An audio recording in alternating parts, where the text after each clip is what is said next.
For a long time, fat was treated like the villain in a cartoon, lazy, lumpy, and always plotting to ruin your health. But as it turns out, fat, especially the kind that lives just under your skin or deep in your belly, is more like a dysfunctional office full of overworked employees. Some of them are trying to do their job, some are gossiping in the break room, and a few have completely lost the plot and are sabotaging everything around them. Welcome to the world of senescent adipocytes, fat cells that have stopped dividing, stopped listening, and started making metabolic mayhem. Adipose tissue isn't just passive storage.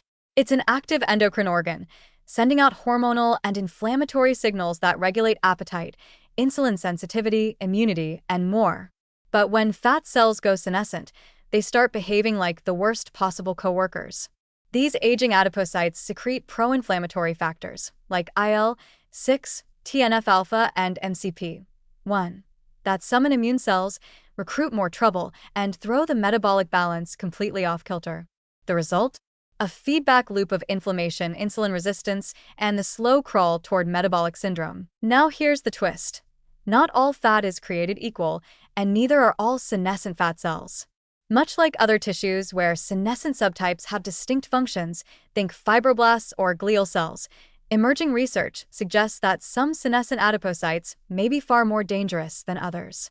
The location, molecular profile, and even developmental origin of the fat cell may determine how much metabolic mischief it can make once it hits senescence. It's not just a question of how much fat you have, but what kind of senescent cells are hiding inside it. Take visceral fat, for example, the kind that wraps around your organs like a clingy X. It's notorious for its association with insulin resistance, cardiovascular disease, and type 2 diabetes. Senescent cells in this depot seem particularly nasty.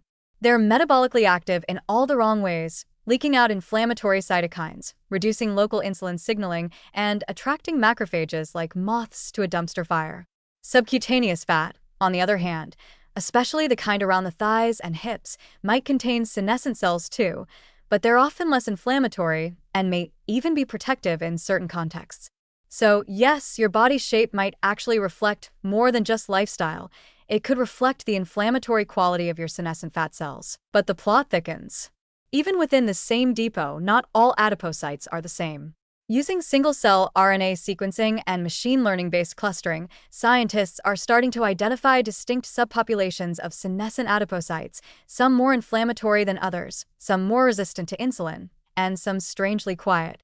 There's even early evidence that certain fat progenitor cells, preadipocytes, can go senescent without ever fully becoming fat cells, and these too may contribute to dysfunction by disrupting fat cell turnover and expansion. That means your fat tissue might be clogged not just with dysfunctional mature cells, but with senescent wannabes who never finish training but still show up to work and poison the culture. The implications are huge, literally and figuratively. If we can map which adipocyte subtypes are driving metabolic disease, then we can start developing precision interventions.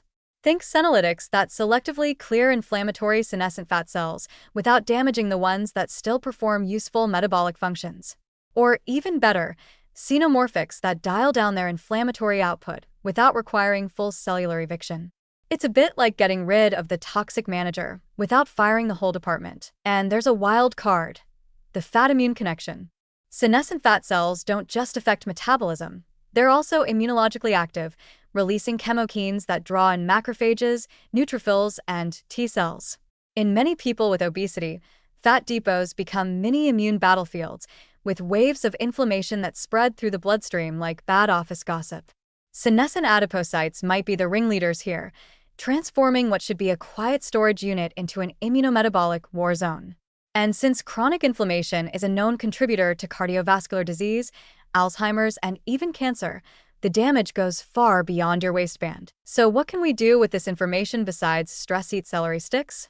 For one, these findings are fueling the next generation of obesity and metabolic disease therapies.